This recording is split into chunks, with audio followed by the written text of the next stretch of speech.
Lusot na sa Senado ang panukalang bigyan ng emergency powers ang Pangulo para tapyasin ang excise tax sa petrolyo. Bago yan, may agam-agam ang ilang senador sa panukala. Narito ang aking report. 11 pesos and 20 centavos sa kada litro ng gasolina at 6 pesos and 72 centavos naman sa diesel. Ganyan daw kalaki ang mababawa sa presyo ng petrolyo kapag sinuspindi ang excise tax sa langis. Natalakay yan sa debate sa plenaryo kaugnay ng certified as urgent na panukalang bigyan ng emergency power si Pangulong Bongbong Marcos para suspindihin ang buwis sa langis. Pero aminado si Senate President Pro Tempore Ping Lacson, hindi ganun kalaki ang epekto nito sa consumers. Mas malaki pa nga raw ang mawawala sa gobyerno.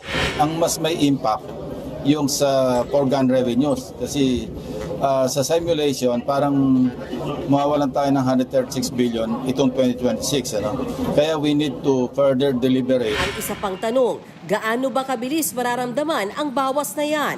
Ayon kay Senator Pia Cayetano, The time that the executive makes that decision, it could reach 30 to 45 days kasi may stock na po ang mga oil companies.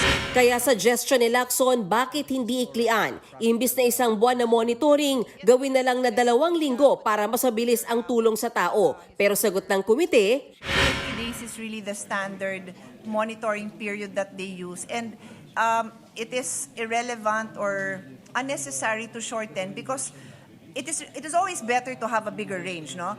And that time is ticking already. So like I said, Mr. President, if this becomes a law in 3 days, they already have a 30-day. It will kick in. And 2 weeks is not irrelevant. No?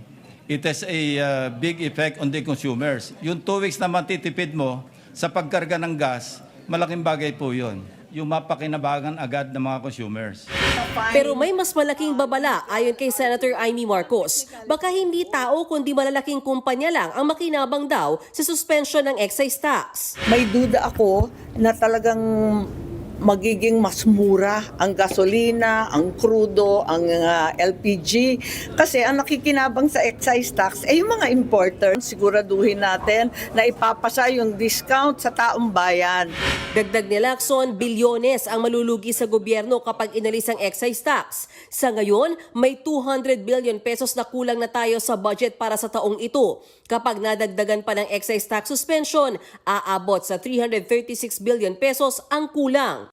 Sa huli, hindi lang ito usapin ang pagbaba ng presyo ng langis. Kailangan ding balansin ang tulong sa tao at ang kakayahan ng gobyerno. Ang dapat masiguro na taong bayan ang pinakamakikinabang.